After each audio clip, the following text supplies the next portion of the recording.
साथियों नमस्कार। राज्य शिक्षा केंद्र मध्य प्रदेश भोपाल के द्वारा 13 मई 2024 को ही एक आदेश जारी किया गया था जो था प्रशिक्षण के संदर्भ में। ये जो निष्ठा ईसीसीई एवं एफएलएन कोर्सेज को सत्र 2024-25 में रीरन करने के विषयक एक आदेश जारी किया गया था। आदेश क्रमांक 976 ये राज्य शिक्षा केंद्र मध्य प्रदेश ने जारी किया था और इसी के संदर्भ में ये जानकारी जो है हम आज इस वीडियो में जारी करने वाले हैं। अब आपके मन में एक सवाल ज़रूर आ सकता है कि इतना पुराना आदेश जो है उस पर अभी वीडियो बनाने का क्या मतलब है। परंतु दरअसल ये जो कोर्सेस है वो ज्वाइन करने की अंतिम तिथि अभी भी बाकी है, बहुत दूर तक है। तो बहुत सारे शिक्षकों ने ये जो है कोर्सेज जारी नहीं किए होंगे, कोर्सेज को ज्वाइन नहीं किया होगा। तो कैसे ज्वाइन करना है हम उसी पर आज की वीडियो में बात करने वाले हैं और कौन-कौन से जो कोर्सेस है वो रिज्यूम किए जा रहे हैं उसके संदर्भ में हम आज बात करने वाले हैं। तो नमस्कार साथियों, मैं हूँ राजेश डी हजारे और आप देख रहे हैं आरडीएच सर यूट्यूब चैनल। आप सबका इस चैनल पर हार्दिक स्वागत है। अगर आप चैनल पर नए हैं तो चैनल को सब्सक्राइब जरूर कर दीजिएगा और अंत तक इस वीडियो में हमारे साथ बने रहिएगा। ये जो लेटर है, इस लेटर में हम मुख्य बिंदुओं पर बात करेंगे। यहाँ पर समग्र शिक्षा के तहत निष्ठा प्राथमिक, निष्ठा माध्यमिक, निष्ठा एफएलएन और निष्ठा ईसीसीई कोर्स ऑनलाइन सत्र 2023-24 में प्रारंभ किए गए थे पिछले वर्ष। शिक्षकों और स्कूल प्रमुखों तक पहुंच बढ़ाने के लिए और पूर्णता सुनिश्चित करने हेतु शैक्षणिक सत्र 2024-25 के लिए निष्ठा ईसीसीई और निष्ठा एफएलएन कोर्सेज को संलग्न सूची अनुसार रीरन किया जा रहा है। ये जो कोर्सेज है ये दरअसल पिछले वर्ष ही मतलब प्रारंभ किए गए थे, परंतु कुछ कोर्सेज अब फिर से शुरू होने जा रहे हैं।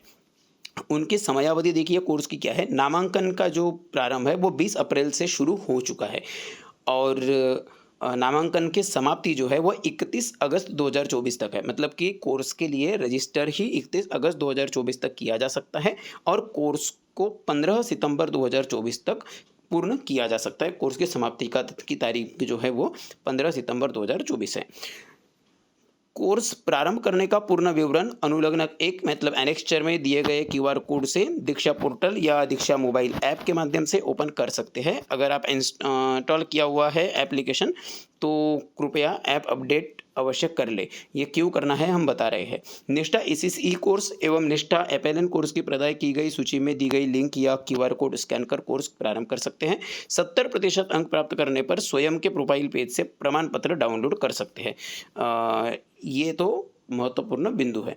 यहाँ पर इस जीआर के साथ या इस आदेश के साथ अनुलग्न 1 निष्ठा ईसीसीई के कोर्स की सूची और निष्ठा एफएलएन के कोर्स की सूची जारी की गई है। अब यहाँ पर सबसे महत्वपूर्ण बात यह है कि ये जो कोर्सेस है ये दीक्षा एप्लीकेशन पर ऑनलाइन पूर्ण करने हैं। अगर आप पिछले वर्ष ही कर चुके हैं तो अच्छी बात है, अगर नहीं किया है तो अभी भी किया कर सकते हैं। बहुत लंबा समय है और ये लगभग सभी के लिए है क्योंकि निष्ठा प्राथमिक, निष्ठा माध्यमिक, निष्ठा एफएलएन, निष्ठा ईसीसी सभी के लिए थे। तो सबसे महत्वपूर्ण बात आपके लिए महत्वपूर्ण है या नहीं है कोर्स, उससे बड़ी बात यह है कि कोर्स कंप्लीट करने से नुकसान कुछ नहीं है, फायदा ही है जो भी है वो। तो दीक्षा एप्लीकेशन पर ये कोर्सेस उपलब्ध है। दीक्षा ऐप पर लॉगिन करके ये कोर्स को पूर्ण किया जा सकता है और आपको सर्टिफिकेट चाहिए तो सबसे बेहतर ऑप्शन है कि ये क्योंकि राज्य शिक्षा केंद्र मध्य प्रदेश भोपाल का आदेश है तो हम मध्य प्रदेश के शिक्षकों के लिए ही बात करेंगे। स्टेट पोर्टल के द्वारा जो एक लॉगिन का ऑप्शन अवेलेबल है दीक्षा ऐप पर, उस माध्यम से करो तो बेहतर है। अब यहाँ एप्लीकेशन जो है इस आपके पास अगर इंस्टॉल नहीं होगा तो इंस्टॉल करना है। अगर ऑलरेडी इंस्टॉल होगा तो एक बार जांच कर लेना है कि अपडेट तो नहीं आया, लेटेस्ट वर्जन आपके फ़ोन में है कि नहीं। अगर है तो फिर बेहतर है। दरअसल माध्यमिक शिक्षक जो कि कक्षा 6 से 8 के शिक्षक हैं उनके लिए फरवरी माह में जो है एक प्रशिक्षण संपन्न हुआ था और उस प्रशिक्षण में भी दीक्षा ऐप जो है जो सीएम राइज की तरफ से जो सेवाकालीन शिक्षक प्रशिक्षण था माध्यमिक शिक्षकों के लिए, तो जिसमें राष्ट्रीय शिक्षा नीति 2020 पर फोकस किया गया था, उसके संदर्भ में वो प्रशिक्षण था। तो उसमें भी दीक्षा ऐप जो है उसके संदर्भ में डिटेल एक सत्र था और क्योंकि मैं स्वयं मास्टर ट्रेनर था तो उस सत्र के बारे में भली-भांति जानता हूँ। तो उस समय दीक्षा ऐप के बारे में बहुत सारी जानकारी बताई गई। आप सब परिचित ही हैं दीक्षा ऐप के माध्यम से। फिर भी एक समस्या ज़रूर थी कि स्टेट लॉगिन वाला जो सिस्टम है उसके माध्यम से लॉगिन करने में बहुत सारी दिक्कतें आ रही थी। परंतु एप्लीकेशन को अभी अपग्रेड कर दिया गया है। तो अभी लेटेस्ट अपडेट अगर आप करेंगे तो आसानी से आप स्टेट लॉगिन के माध्यम से लॉगिन कर सकते हैं। अब यहाँ पे हम देखेंगे कि क्या क्या चीज़ें हैं कि ऐसे कैसे कोर्सेस है या एनेक्स्चर 1 में जानकारी दी है। पहले तो स्टार्ट डेट हम बात कर चुके हैं। 20 अप्रैल से कोर्स शुरू हुआ है, रजिस्ट्रेशन शुरू हुए हैं जो कि 31 अगस्त तक रहेंगे और 15 सितंबर तक कोर्स पूर्ण किया जा सकता है। कैसे करना है उसके बारे में इस आदेश में पूरी डिटेल जानकारी दी गई है। हम इस आदेश की लिंक अगर संभव हुआ तो ज़रूर डिस्क्रिप्शन बॉक्स में डाल देंगे। एक्सेस करना है दीक्षा पोर्टल को या इंस्टॉल करना है, उसके लिए यहाँ पे दोनों की QR कोड है। आप वीडियो को पॉज करके आप इंस्टॉल कर सकते हैं मोबाइल एप्लीकेशन दीक्षा का। पोर्टल की भी लिंक है, एप्लीकेशन की भी लिंक है। गूगल प्ले स्टोर से एंड्रॉयड फ़ोन पर या फिर जो iOS के माध्यम से एप्पल आईफोन पे कर सकते हैं। फिर यहाँ पे रजिस्ट्रेशन की पूरी प्रक्रिया है, कैसे करना है उसके संदर्भ में कि अगर आप पहली बार दीक्षा के लिए कोर्सेज़ के लिए रजिस्टर करना चाहते हैं तो दीक्षा ऐप इंस्टॉल करना पड़ेगा। रजिस्ट्रेशन ज़रूरी है दीक्षा पोर्टल या मोबाइल एप्लीकेशन पर। उसके लिए आप को सबसे पहली बार अगर कर रहे हैं तो मोबाइल नंबर या ईमेल आईडी के माध्यम से लॉगिन कर सकते हो, यानी रजिस्टर कर सकते हो उसके, या पासवर्ड वगैरह सेट करके, या आप उस और फिर वही जो पासवर्ड सेट करेंगे उसके माध्यम से लॉगिन कर सकते हैं। सबसे बेस्ट ऑप्शन तो अब ये है कि अगर आप गवर्नमेंट सर्वेंट है तो बेस्ट ऑप्शन है लॉगिन विथ स्टेप सिस्टम वाला जो ऑप्शन है उसके माध्यम से करें, बेस्ट ऑप्शन है। तो आपको बाकी कोई भी चीज़ आमतौर पर नहीं मांगेगा। यहाँ पर आपकी यूनिक आईडी और पासवर्ड जो एजुकेशन पोर्टल या शिक्षा पोर्टल का जो रहता है वही काम करेगा, क्योंकि वही रिडायरेक्ट होगा। तो आप ये सब सिस्टम पढ़ सकते हो। आप परीक्षा में पास होने के लिए 70% अंक होने चाहिए, तभी सर्टिफिकेट मिलेंगी। अगर कोई क्वेरी है तो यहाँ पर teachersupport.diksha.gov.in इस लिंक पर आप अपनी क्वेरी उठा सकते हैं। अब ये कैसे कैसे करना है डिटेल यहाँ पर पूरी इस PDF में पूरा कंप्लीट जानकारी दी गई है, कैसा क्या क्या करना है। ये देखिए रजिस्ट्रेशन की, ये न्यू टिकट वगैरह की बारे में है। खैर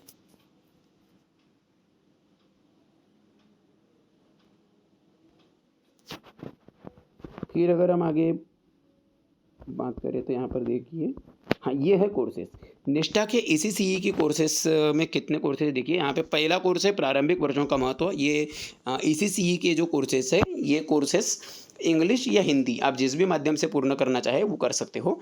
चाहो तो दोनों में भी कर सकते हैं, परंतु किसी एक में ही करें। आपके शाला का जो भी माध्यम है तो आपको जो बेहतर समझता है उस माध्यम में। तो पहला तो कोर्स है प्रारंभिक वर्षों का महत्व, यानी कि significance of the early years.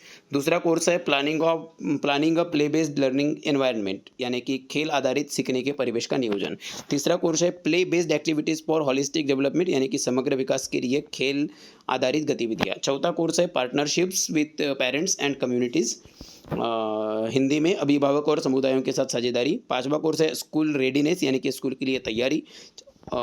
और अंतिम छठा कोर्स है birth to 3 years early intervention for special needs, यानी कि जन्म से 3 साल विशेष आवश्यकताओं के लिए प्रारंभिक हस्तक्षेप। ये सभी 6 कोर्सेस ECCE के हैं। उसके पश्चात निष्ठा FLN कोर्सेज भी यहाँ पे मौजूद है। पहला कोर्स है इंट्रोडक्शन टू FLN मिशन, यानी कि बुनियादी साक्षरता और संख्या ज्ञान मिशन का परिचय। यह कोर्स हिंदी में भी उपलब्ध है यहाँ पर जितने भी कोर्सेज है वो, यानी कि FLN वाले कोर्सेज हिंदी अंग्रेजी के साथ उर्दू माध्यम में भी उपलब्ध है। दूसरा कोर्स है shifting towards competency based education, यानी कि दक्षता आधारित शिक्षा की ओर बढ़ना। तीसरा कोर्स है understanding learners how children learn, यानी कि बच्चों के सीखने की प्रक्रिया को समझना, बच्चे कैसे सीखते हैं। अगला कोर्स है चौथा course involvement of parents and communities for FLN, यानी कि बुनियादी साक्षरता एवं संख्या ज्ञान में समुदाय एवं अभिभावकों की सहभागिता। पांचवा कोर्स है अंडरस्टैंडिंग विद्या प्रवेश एंड बाल वाटिका, मतलब कि विद्या प्रवेश एवं बाल वाटिका की समझ। छठा कोर्स है फाउंडेशनल लैंग्वेज एंड लिटरेसी, यानी कि बुनियादी भाषा और साक्षरता। सातवां कोर्स है multilingual education in primary grades, मतलब प्राथमिक कक्षाओं में बहुभाषी शिक्षण। आठवां कोर्स है लर्निंग असेसमेंट, यानी कि सीखने का आकलन। नवा कोर्स है फाउंडेशनल न्यूमरेसी, यानी बुनियादी संख्यात्मकता। 10वां कोर्स है school leadership for foundational literacy and numeracy, यानी बुनियादी साक्षरता एवं संख्या ज्ञान हेतु विद्यालय नेतृत्व। 11वां कोर्स है integration of ICT in teaching learning and assessment, मतलब कि शिक्षण अधिगम और मूल्यांकन में सूचना और संचार प्रौद्योगिकी, यानी कि आईसीटी का एकीकरण। और अंतिम 12वां कोर्स है toy based pedagogy for foundational stage, बुनियादी स्तर के लिए खिलौना आधारित शिक्षण। तो इस प्रकार कुल 6 कोर्सेस ईसीसीई के और 12 कोर्सेस एफएलएन के, अर्थात टोटल 18 कोर्सेस उपलब्ध हैं। ईसीसीई के कोर्सेस हिंदी और अंग्रेजी माध्यम में और एफएलएन के कोर्सेस हिंदी अंग्रेजी एवं उर्दू माध्यम में। अब यहाँ पर हम बात करेंगे कि इस पर रजिस्ट्रेशन कैसे करें, उसके बारे में जानते हैं। मैं एक्चुअली जो निष्ठा के कोर्सेस है शुरुआत में दिए हुए, वो निष्ठा के ये जो ईसीसीई के अंतर्गत आने वाले जो 6 कोर्सेज हैं, इसके लिए ऑलरेडी रजिस्टर कर चुका हूँ। उसके पश्चात निष्ठा के जो एफएलएन कोर्सेज हैं उसके भी 4 कोर्सेज में ऑलरेडी रजिस्टर कर चुका हूँ। जैसा कि आप जानते हैं रजिस्ट्रेशन की अंतिम तिथि अगस्त महीने तक है, 31 अगस्त तक। तो अभी क्योंकि ये अप्रैल महीने में ही शुरू हो चुकी है प्रक्रिया, तो और भले आदेश उल्टा लेट आया मार्च महीने में, पर हम रजिस्ट्रेशन शुरू कर चुके हैं। परंतु ये जो एफएलएन के कोर्सेस है इसमें मैं 4 कोर्सेज में रजिस्टर किया हूँ, बाकी के कोर्सेज में अब तक रजिस्ट्रेशन नहीं किया हूँ। परंतु आपको दिखाने के लिए हम यहाँ पर देखेंगे, ये मेरा जैसा कि मैंने पढ़ा था अभी उसी में से 5वां कोर्स है एफएलएन के अंदर आने वाला, अंडरस्टैंडिंग विद्या प्रवेश एंड बाल बटिका, और हिंदी में है विद्या प्रवेश एवं बाल बटिका की समझ। सबसे पहले तो रजिस्ट्रेशन आपको जिस भी माध्यम में जिस भी कोर्स में करना है, तो उस माध्यम में उस कोर्स का नाम और उसके आगे एक लिंक दी है, साथों साथ QR कोड भी दिया है। तो रजिस्टर करने के लिए आपके पास वैसे तो 2-3 ऑप्शन है बोलना। एक तो ये PDF अगर आपके पास उपलब्ध है तो आप ये जो लिंक है इस लिंक पर क्लिक कर सकते हो, तो उससे सीधा ये कोर्स का जो भी लैंडिंग पेज होगा वहाँ पर आप रिडायरेक्ट हो जाएंगे। दूसरा विकल्प ये है कि आप इस QR कोड को स्कैन कर सकते हो, तो इस QR कोड में यही लिंक इंटीग्रेटेड है, तो इस लिंक को अलग से मैनुअली लिखने की ज़रूरत नहीं। QR कोड को भी अगर आप स्कैन करते हैं तो भी आप उस कोर्स पे लैंड हो जाएंगे। परंतु यहाँ पर इस लिंक के माध्यम से जब हम करते हैं तो एक समस्या है, वो समस्या यह है कि आप गूगल क्रोम या जो भी आपका ब्राउज़र है वहाँ पर ये लिंक ओपन होती है। ये लिंक डायरेक्टली दीक्षा एप्लीकेशन को लिंक होनी चाहिए थी, परंतु ये इंटीग्रेटेड उस पर नहीं है, ब्राउज़र में खुलती है। सिंपली अगर कहो तो आप कहीं से भी रजिस्टर करेंगे, चाहे आप ऐप से रजिस्टर कीजिए या फिर आप वेबसाइट से रजिस्टर कीजिए, दोनों का अर्थ एक ही है। हाँ, एक ऑप्शन ज़रूर हो सकता है, हमने ट्राई नहीं की है, परंतु अगर आपके फ़ोन में दीक्षा ऐप जिस फ़ोन में रजिस्टर्ड है, सीधा दीक्षा ऐप मतलब खोलकर वहाँ पे जो QR कोड होता है उस QR कोड से डायरेक्ट अगर QR स्कैनर से अगर यहाँ पे QR कोड ओपन करेंगे तो एप्लीकेशन में ही कोर्स खुल जाएगा। ये शायद संभव है, परंतु हम क्या करेंगे, हम सबसे पहले लिंक पर क्लिक करेंगे और रजिस्ट्रेशन कैसा करते हैं वो भी इसी के साथ हम जान लेंगे। मैंने यहाँ पे 5वें कोर्स पे क्लिक करता हूँ, हिंदी वाला विद्या प्रवेश एवं बाल बटिका। जैसे मैंने इस कोर्स पे क्लिक किया तो ये देखिए, ये जो लिंक है ये गूगल क्रोम में खुली है, ये गूगल क्रोम है। अब यहाँ पर अगर आप इसको स्क्रॉल करेंगे तो देखिए कोर्स खुल चुका है। ये कोर्स 5 मैंने 5वां कोर्स सिलेक्ट किया था, निष्ठा का एफएलएन का है, हिंदी में है, HIN लिखा हुआ है। इस कोर्स को ज्वाइन करने के लिए हम ज्वाइन कोर्स पे क्लिक करेंगे। ज्वाइन कोर्स पे जब हम क्लिक करेंगे, एक्चुअली हमको लॉगिन होना चाहिए, अभी मैं लॉगिन नहीं हूँ, तो यहाँ पर मुझे लॉगिन करने के लिए पहले बोलेगा, ये बोल रहा है access course, to access the course you have to log in and join the course. अगर हमको कोर्स ज्वाइन करना है तो मैं लॉगिन होना चाहिए, सिंपल सी बात है। मैंने लॉगिन नहीं किया और सीधा लिंक पर क्लिक कर दिया था। तो एप्लीकेशन से अगर आप करते हैं तो आप ऑलरेडी लॉग्ड इन रहेंगे तो ज़्यादा बेहतर होगा, डबल से लॉगिन करने नहीं मांगेगा। हम लॉगिन पे अब क्लिक कर रहे हैं। जब हम लॉगिन पे क्लिक करें तो आप देखिए, चाहे आप ऐप से करें चाहे आप वेबसाइट से करें, दीक्षा का इंटरफेस कुछ इस तरीके का होगा लॉगिन का। यहाँ पर दीक्षा ऐप में लॉगिन करने के लिए अगर आपके पास ईमेल आईडी या मोबाइल नंबर से आप ऑलरेडी साइन अप कर चुके हैं तो फिर आपके पास यहाँ पे ईमेल आईडी या मोबाइल नंबर और यहाँ पासवर्ड वाले ऑप्शन में पासवर्ड डालकर आप लॉगिन हो सकते हैं। इसके लिए क्या होना चाहिए, आपने इसके पहले रजिस्टर किया हुआ होना चाहिए। अगर आप ऑलरेडी रजिस्टर्ड है परंतु अपना पासवर्ड भूल चुके हैं तो आप नीचे फॉरगॉट पासवर्ड वाला जो ऑप्शन है यहाँ पे लिखा हुआ है, इस ऑप्शन पे क्लिक करके नया पासवर्ड सेट कर सकते हैं। अगर आपने अब तक दीक्षा ऐप इस्तेमाल ही नहीं किया है तो आपको नीचे और एक ऑप्शन मिलता है रजिस्टर हियर। रजिस्टर हियर पे जब आप क्लिक करेंगे तो आपको सिंपली आपकी बेसिक जानकारी में पूछेगा, जैसे हम यहाँ पे करके देखते हैं रजिस्टर हियर पे। हालांकि हमको रजिस्टर करना नहीं है, हमको सिर्फ समझाने के लिए बता रहे। तो यहाँ पर रजिस्टर हियर पे जब क्लिक किया तो मुझे मेरा नाम पूछ रहा है, डेट ईयर ऑफ बर्थ पूछ रहा है, फिर कंटिन्यू पे क्लिक करेंगे। उसके बाद में शायद ईमेल आईडी, मोबाइल नंबर और पासवर्ड सेट करने एक बोलेगा। तो इस माध्यम से हम रजिस्टर कर सकते हैं। मैं यहाँ पे अभी बैक कर रहा हूँ क्योंकि मुझे रजिस्टर नहीं करना है। और यही माध्यम से जो भी आप रजिस्ट्रेशन करते वक्त ईमेल आईडी, पासवर्ड वगैरह सेट करेंगे, वही ईमेल आईडी या मोबाइल नंबर और पासवर्ड डालकर फिर आप लॉगिन कर सकते हैं। अगला ऑप्शन ये है कि आपको रजिस्टर मान लो नहीं करना है परंतु आपके फ़ोन, आजकल हर एक के फ़ोन में ईमेल आईडी लॉग्ड इन रहती है, तो आप यहाँ पे साइन इन विद गूगल का भी ऑप्शन चयन कर सकते हैं। अगर आप साइन इन विद गूगल का ऑप्शन चयन करते हैं तो आपके फ़ोन में अगर एक ही ईमेल आईडी अगर मान लो है लॉग्ड इन, तो उस ईमेल आईडी से आप डायरेक्टली लॉग्ड इन हो जाएंगे। तो आपको अलग से पासवर्ड वगैरह सेट करने की ज़रूरत नहीं। अगर आपके फ़ोन में जिस ईमेल आईडी से आपको लॉगिन होना है वो ईमेल आईडी अगर ऑलरेडी लॉग्ड इन है, जैसे जीमेल वगैरह में, तो उसी आईडी से डायरेक्ट आप लॉगिन हो सकते हैं, साइन इन हो सकते हैं। अगर आपके पास आपके फ़ोन में एक से ज़्यादा आईडीज़ लॉग्ड इन है तो फिर पूछेगा कि आपको इनमें से किस ईमेल आईडी से लॉगिन होना है। परंतु ये सभी ऑप्शन अब तक मैंने जितने भी बताए हैं, मुझे एक डाउट है कि शायद ही कोर्स कंप्लीट करने के बाद भी आपको सर्टिफिकेट मिले। क्यों? क्योंकि सर्टिफिकेट जो मिलती है वो सिर्फ शासकीय सेवकों को ही मिलती है सर्टिफिकेट पूरी करने पर। और दीक्षा ऐप ऐसा प्लेटफॉर्म है जो शिक्षक, शाला के प्रधान पाठक, उसके अलावा जो भी ऑफिशियल्स है वो, बच्चे और अभिभावक, इन सभी के काम का ऐप है। तो सर यहाँ पे बाकी के जो लोग हैं जो गवर्नमेंट सर्वेंट नहीं है, जैसे अभिभावक है, छात्र स्वयं अगर कंटेंट ब्राउज करने के लिए दीक्षा ऐप में लॉगिन करता है तो अब तक मैंने जो ऑप्शन बताया उसके माध्यम से करेगा। परंतु अगर आप गवर्नमेंट सर्वेंट है तो यहाँ पर आपको लॉगिन विद स्टेट सिस्टम वाले विकल्प का चयन करके लॉगिन करना ज़्यादा बेहतर है। हम लॉगिन विद स्टेट सिस्टम के माध्यम से लॉगिन कर रहे हैं। जब हम यहाँ पर क्लिक करेंगे तो यहाँ पे आपको सबसे पहले तो भाषा या सिलेक्ट पूछ रहा है कि आपका स्टेट पूछ रहा है कि किस स्टेट के सिस्टम से आप लॉगिन करना चाहते हैं। हमारे केस में मध्य प्रदेश के शिक्षक हैं तो हम मध्य प्रदेश चयन करेंगे। यहाँ पर साथियों मैंने जानबूझकर फ़ोन को थोड़ा आड़ा किया हूँ। यहाँ पर आपको स्टेट वाले ऑप्शन में स्टेट कर्नाटका, मध्य प्रदेश टीचर, पंजाब, राजस्थान, उत्तर प्रदेश और मध्य प्रदेश WCD, मध्य प्रदेश के दो ऑप्शन दिख रहे होंगे। तो पहला जो ऑप्शन है, मतलब यहाँ पे दूसरा ऑप्शन जो मध्य प्रदेश लिखा हुआ पहला ऑप्शन, ये जो टीचर वाला जो ऑप्शन है, ये टीचर वाला ऑप्शन शिक्षकों के लिए है। और ये जो WCD ऑप्शन है ये वीमेन चाइल्ड डेवलपमेंट, यानी कि जो महिलाओं के लिए या छात्रों के या छोटे बच्चों के लिए कार्य कर रहे हैं उनके लिए, अर्थात आंगनवाड़ी की शिक्षिकाएं वगैरह है तो उनके लिए हैं। अब हम मध्य प्रदेश टीचर वाला ऑप्शन सिलेक्ट करेंगे। यहाँ पर सिलेक्ट करने के बाद अब यहाँ पर हम सबमिट करते ही जो मध्य प्रदेश के टीचरों के लिए जो भी पोर्टल है, मतलब एजुकेशन पोर्टल, वहाँ पे रिडायरेक्ट करेगा।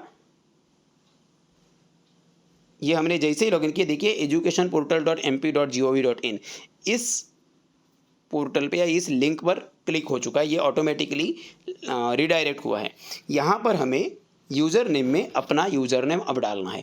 यहाँ पर यूज़र नेम हम कौन सा डालेंगे, तो जो एजुकेशन पोर्टल पे आपका यूज़र नेम है अर्थात आपकी यूनिक आईडी होगी वो डालनी पड़ेगी। और पासवर्ड जो भी आपका एजुकेशन पोर्टल का पासवर्ड है वही पासवर्ड यहाँ पे डालना पड़ेगा। और फिर अगर आप वही पासवर्ड बार बार नहीं डालना चाहते तो आप रिमेंबर मी ऑप्शन को क्लिक करके रख सकते हैं। तो आपको पुनः यह जो पासवर्ड है और यूजर नेम है डबल डालने की आवश्यकता नहीं पड़ेगी। और फिर लॉगिन बटन पे क्लिक करना है। हम वो डाल रहे हैं और लॉगिन कर रहे हैं, उसके बाद हम आपको दिखाते हैं। साथियों देखिए, जैसे ही मैंने कोड डाला, ये देखो अपडेटेड सक्सेसफुली लिख कर आ गया। ये वही कोर्स है जो हमने शुरुआत में डाले थे, ठीक है। ये अपडेटेड सक्सेसफुली आ गया। अब ये देखिए ये कोर्स खुल गया है। कोर्स फाइव आपको दिख रहा होगा, विद्या प्रवेश एवं बाल वाटिका के समझ बिफोर, ये लिखा हुआ है। हमारा जो कोर्स था वो विद्या प्रवेश वाला ही था, हम आपको एक बार दिखा भी रहे हैं। ये देखिए 5वां कोर्स विद्या प्रवेश एवं बाल वाटिका के समझ, ये आपको कोर्स की आईडी वगैरह भी दिख रही होगी। इस कोर्स को अब हमको ज्वाइन करना है। ये ओपन हुआ है बस, अब इसको ज्वाइन करना है। ज्वाइन करने के लिए यहाँ पे ज्वाइन कोर्स पे क्लिक करेंगे।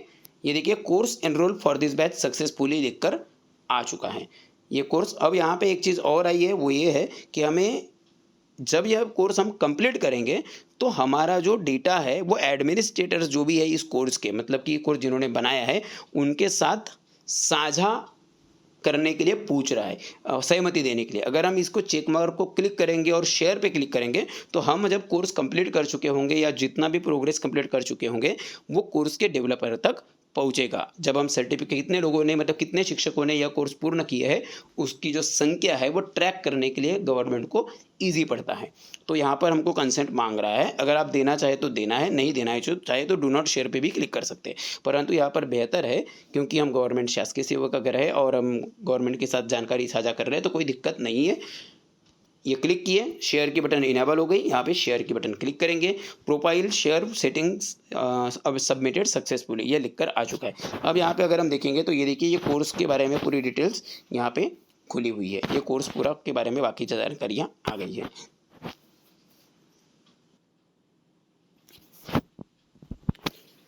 अब देखिए साथियों, ये है एप्लीकेशन, ये दीक्षा का एप्लीकेशन है जो गूगल स्टोर से डाउनलोड किया हुआ है। मैंने 5वां कोर्स आपके सामने गूगल क्रोम पर यानी कि ब्राउज़र से ज्वाइन किया था, पर अब देखिए यहाँ पर सिंपली मैं जब एप्लीकेशन पर जब गया हूँ, एप्लीकेशन पे जब लॉगिन किया बिल्कुल सेम प्रक्रिया का पालन करते हुए, तो एप्लीकेशन पे भी अगर आप देखेंगे तो यहाँ पर कोर्स 5 ये जो दिख रहा है ऊपर ही बिल्कुल 16वां कोर्स निष्ठा FLN कोर्स 5 विद्या प्रवेश एवं बाल वाटिका, ये ऑलरेडी आज की डेट में ज्वाइन हो चुका है। अगर आप यहाँ से भी करना चाहे तो कर सकते हो, पर यहाँ पे सर्च वर्च करने में थोड़ी दिक्कत हो रही है। अगर आप सिंपली यहाँ से करना चाहे तो फिर एक ऑप्शन क्या है, आपको सर्च बटन पे यहाँ पे सर्च पे जाना पड़ेगा और सर्च पे जाने के बाद में वहाँ जो नाम है उस PDF में उस कोर्स का वो एग्जैक्टली वैसा का वैसा नाम सर्च करेंगे तो शायद खुल जाएगा। थोड़ा दिक्कत हो सकती है, तो उससे बेहतर ऑप्शन है कि आप क्रोम पर जाकर डाउनलोड कर लीजिए लिंक को क्लिक करके, और बेहतर है कोर्स यहाँ पर आने के बाद में आप सिंपली अगर यहाँ पे नहीं दिखा रहा मान लो ज्वाइन करने के बाद भी, तो यहाँ पे ये जो रिफ्रेश की बटन है इस रिफ्रेश की बटन को क्लिक करेंगे तो ऑलरेडी यहाँ पर अपडेट हो जाएगा। तो इस प्रक्रिया का पालन करना है और हमें कोर्स ज्वाइन करना है। एक बार ज्वाइन हो गए तो फिर कंप्लीट कैसे करना है उसके बारे में आप तो जानते ही हैं, आप ऑलरेडी इसके पहले कोर्सेज कंप्लीट कर चुके होंगे। तो दोस्तों मुझे उम्मीद है आपको ये वीडियो और प्रक्रिया समझ में आ गई होगी और आप को बहुत बहुत शुभकामनाएं। यहाँ पे कुल करीब 18 कोर्सेस है। सभी 18 कोर्सेज कंप्लीट करना आवश्यक है नहीं है मैं भी नहीं जानता, परंतु ये बेहतर है कि आप जितने ज़्यादा कोर्स कंप्लीट कर पाओ उतना अच्छा है।